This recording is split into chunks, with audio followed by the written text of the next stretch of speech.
Arthur's family truth.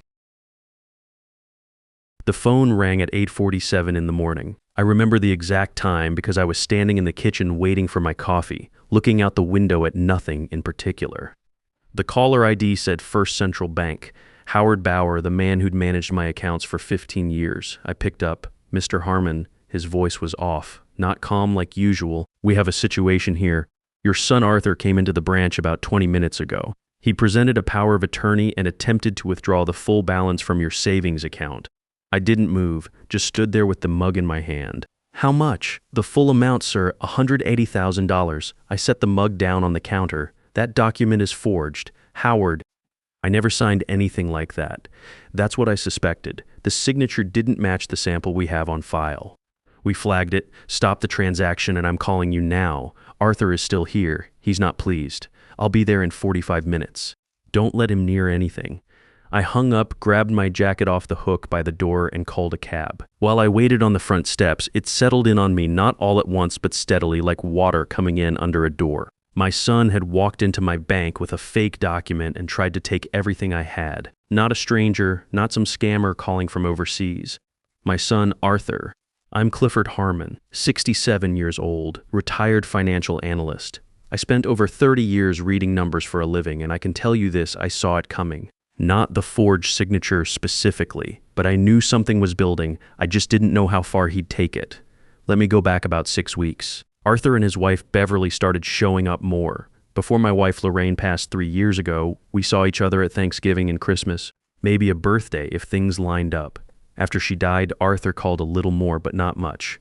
That's just how it was between us, and I'd made my peace with it. Then suddenly, twice a month, 3 times, always with big smiles and a lot of talk about how worried they were about me living alone in a big house. Beverly is a real estate attorney. She knows how to frame things. She'd look around the living room and say something like, "This place is a lot to manage on your own, Clifford." Not rude, just planting a seed. One Sunday afternoon, they sat me down at my own kitchen table, and Beverly slid a manila folder across to me. "We want to make sure your assets are protected," she said. She talked for about 10 minutes, elderly people falling victim to fraud, probate complications, tax consequences when assets transfer after death. She made it sound like she was doing me a favor. I opened the folder, full power of attorney. No restrictions, no oversight, no accountability. Basically a document that said, sign here and hand us complete control of everything you own. Bank accounts, investments, the house. Something to think about, Arthur said. He was leaning back in his chair, casual, but I noticed he hadn't touched his coffee. I told him I'd look it over, that I wanted to talk to my financial advisor first. Arthur's jaw tightened for just a second, barely noticeable before he smiled again. They left the folder on the table. I knew what it meant. I just wanted to understand the full picture before I moved. The next morning I called George Ellison. We'd worked together for over 2 decades before he retired. George is 70 now, sharp as ever, and he has zero patience for nonsense. I told him about the folder, and he asked me to read him the key sections over the phone. "Cliff," he said when I finished, "that document gives them total control. Accounts, property, investments. Everything with zero obligation to report back to you on anything." That's what I thought. "You want me to make some calls. I still know people in financial circles." I said yes. 2 days later, he called back. Arthur's brokerage was in serious trouble. Several failed property flips, clients pulling out, a shrinking book of business. And there were quieter rumors, nothing filed officially yet, about client funds being used to cover personal losses. The kind of problem that doesn't just end a career, the kind that can end with a man in handcuffs. George said Arthur's total exposure was over $120,000, probably more. That afternoon, I called Howard at First Central and asked to come in. I didn't mention Arthur by name, just told him I wanted to add extra verification to my accounts. Any significant transaction would require my physical presence to authorize. Howard agreed without pushing back, but during that meeting, he told me something that stopped me cold. "There's one other thing you should know," he said. "About 2 months ago, someone applied for a loan against your property, $280,000. The application was denied because the applicant wasn't listed as the property owner." I looked at him. "Who applied?" "Arthur Harmon. My son had tried to take out a $280,000 mortgage on my house, without a word to me, without asking. He just walked into a lending office and tried to do it and hoped no one would connect it back. I drove home, called my attorney Sylvia Kendall, and told her to start preparing a revised will. At the bank that morning, Howard met me in the lobby and walked me straight up to Dennis Vance's office on the second floor.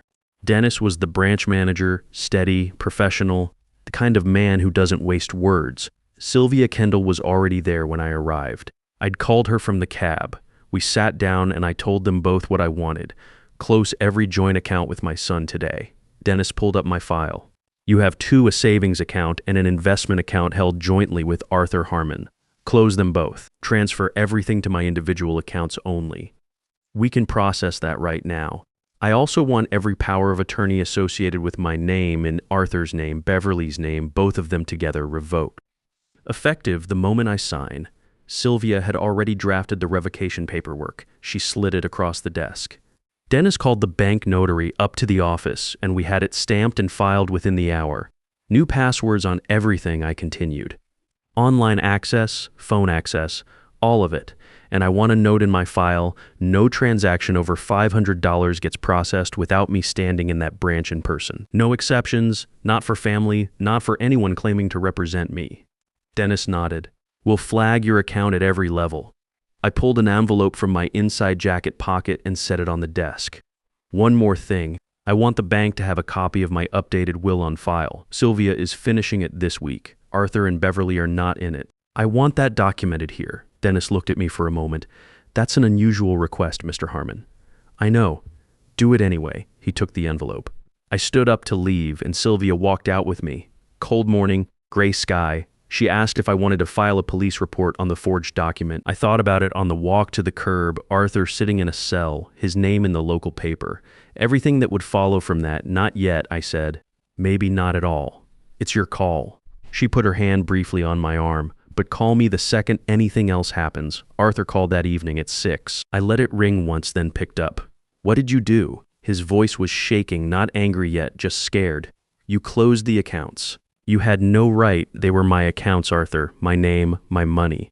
Dad, you don't understand what I'm dealing with. I owe people, serious people. They're not going to wait. Then you need to figure that out yourself. I would have paid you back, every dollar. I almost let that go, but I didn't. You never paid back the $14,000 from 2019. You never paid back the startup money. I paid for your entire wedding and never saw a cent of it returned. Paying things back isn't something you do, Arthur. That's not a criticism. It's just what the record shows. Silence on the line. You're cutting me out. His voice dropped. Your own son, I'm cutting you out of the will, not out of my life. If you ever want to sit down and have a real conversation, just the two of us, no Beverly, no folders, no agenda, my door is open. But I'm done being the backup plan every time your decisions catch up with you. He hung up. I sat down in the armchair in the living room. Didn't pour a drink, didn't turn on the TV. Just sat there for a few minutes thinking about the kid I'd coached through Little League, the teenager I'd driven to SAT prep on Saturday mornings, the young man I'd handed a check to again and again and again. Then I got up, went to my desk, and called Sylvia. Finalize the will, I said. Everything goes to the Lorraine Harmon Memorial Fund. I want it signed by Friday. Arthur didn't stop at the phone call. I'll give him credit for persistence. Within 2 weeks, George called to warn me. Arthur had been talking, telling people around the neighborhood, at the coffee shop, at the community center, that I was confused, that I'd become paranoid, that my friends were taking advantage of a lonely old man who didn't know what he was signing anymore. George heard it from 3 different people in 4 days. Then Sylvia called with worse news. Arthur and Beverly had filed a formal petition in county court to have me declared cognitively incapacitated. If they won, they'd have legal guardianship, control over my finances, my medical decisions, where I lived. Everything I just fought to protect would land right back in their hands. I read the petition that evening. Beverly had drafted it herself. It was clean, professional work. She knew what she was doing, but so did I. The next morning, I called Dr. Rupert Nash's office. He came recommended by George, a neurologist at Ohio State's Medical Center who did independent cognitive evaluations. His earliest opening was 10 days out. I took it. While I waited, I did 2 things. First, I signed up to volunteer at the Columbus Community Center financial counseling for seniors 2 days a week. Second, I submitted an essay to the Columbus Dispatch's community section on protecting retirement savings from fraud. They ran it 3 weeks later with my full name and a short bio. Let the court look that up. The evaluation with Dr. Nash took most of a morning. Memory tests, reasoning problems, pattern recognition, verbal fluency. When it was done, he leaned back in his chair and said, "Mr. Harmon, your scores are above average for your age group across every category. There's no evidence of cognitive decline of any kind."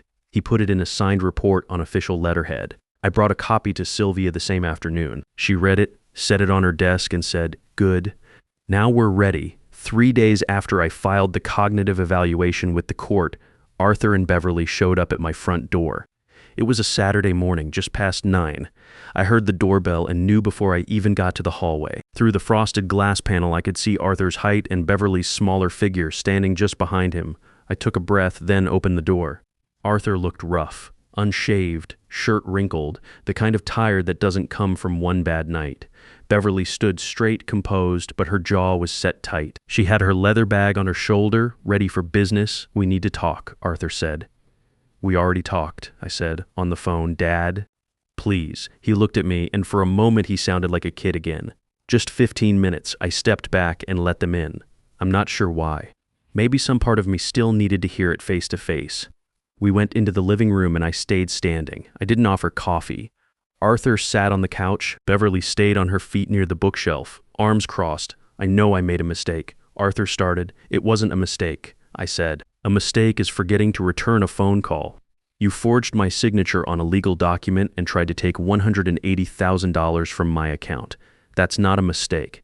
That's a felony." I was desperate. He leaned forward, elbows on his knees. "You don't know what kind of position I'm in. These people I owe, they don't send letters, Dad. They show up, then go to the police. I can't do that." He shook his head. "There's client money involved. If this goes public, it's not just bankruptcy, it's criminal charges." "I already know that," I said. He looked up. "How?" "George has friends in the industry. I've known about the client funds for weeks. I know about the failed flips, the gambling debts, all of it. I didn't say anything because I was waiting to see how far you'd take it." I looked at him evenly. "Now I know." Beverly pushed off from the bookshelf. "Clifford," her voice shifted, softer, more careful. The courtroom tone she used when she wanted something. "We understand you're upset, but removing Arthur from your will, entirely cutting off all contact, that's an extreme response. We're still family." "Family doesn't forge signatures," I said. "People make mistakes under pressure," she said, "even in families. That's what forgiveness is for. Forgiveness has to be earned. You don't just invoice it." Arthur stood up. "What do you want from me? You want me to get on my knees?" "I've been saying I'm sorry since. I don't want an apology, Arthur. I want you to understand that there are consequences. You're 38 years old. At some point, you have to stop expecting someone else to absorb the damage from your decisions." His face changed. Something harder came into it. "You know what? You've always done this. Every time I came to you for help, it came with a lecture, a lesson. Like you couldn't just be my father without also being my boss." He shook his head. "Mom used to say you didn't know how to help without making a person feel small. That one landed. I won't pretend it didn't." Lorraine had said things like that to me over the years. Gently, the way she said everything. She wasn't wrong. Maybe she was right. I said, "I wasn't a perfect father, but that doesn't change what you did last week." Beverly stepped closer. "You realize we can contest the will. We can argue you weren't in your right mind when you changed it, that you were under outside influence." "Go ahead," I said. "I'll make sure the court also has a full account of the forged power of attorney and the $280,000 loan application you tried to run against my house without telling me. Should be an interesting hearing." Her expression didn't break, but her eyes went flat. Arthur sat back down heavily on the couch. He put his face in his hands. When he looked up, his eyes were red. "Dad, I'm not asking for the money anymore. I'm asking you not to throw me out of your life. I know I went too far. I know I crossed a line I can't uncross, but I'm your son." I stood there and looked at him for a long moment. A part of me wanted to sit down next to him and tell him we'd figure it out. That part is still there. It doesn't go away, but I'd heard the promises before. After the $14,000, after the startup, after the wedding. Each time, "This is the last time, I'll make it right. Things will be different." And each time they weren't. "My door is open," I said. "If you ever want to come back here as my son, not as someone working an angle, not with Beverly and a briefcase full of documents, you can knock. But I'm done funding the life you've built and watching you burn through it." Beverly said, "You'll regret this when you're sitting alone with no one." She picked up her bag. "I'm already alone," I said. "I've been alone since Lorraine died. At least now I'm alone, honestly. They left. Arthur closed the door quietly on the way out, no slam. I watched their car pull away from the window, then went and sat at my desk and stared at nothing for a while. Then I picked up the phone and called Sylvia. They came by. I said, "We're going to need to be ready." "We are," she said. The hearing is set for December 11th. The courtroom was quiet the morning of the hearing. Sylvia had prepared for 6 weeks. She was calm in the way that good attorneys are calm, not because they're relaxed, but because they've already run every scenario. She presented the forged power of attorney first. Howard Bauer testified about the morning Arthur came in, the document, the signature mismatch, the attempted withdrawal. Dennis Vance confirmed the additional protections I'd put in place and the timeline of events. Dr. Nash's signed evaluation went into the record. Above average cognitive function, no evidence of decline. Then Sylvia put up my volunteer work at the community center, the essay in the dispatch, statements from 2 neighbors and Eugene Keats, who'd owned the Cedar Grounds coffee shop for 25 years and had known me since before Arthur was born. Beverly's attorney argued I'd acted under undue influence, that George had manipulated an isolated elderly man. Sylvia dismantled that in about 4 minutes.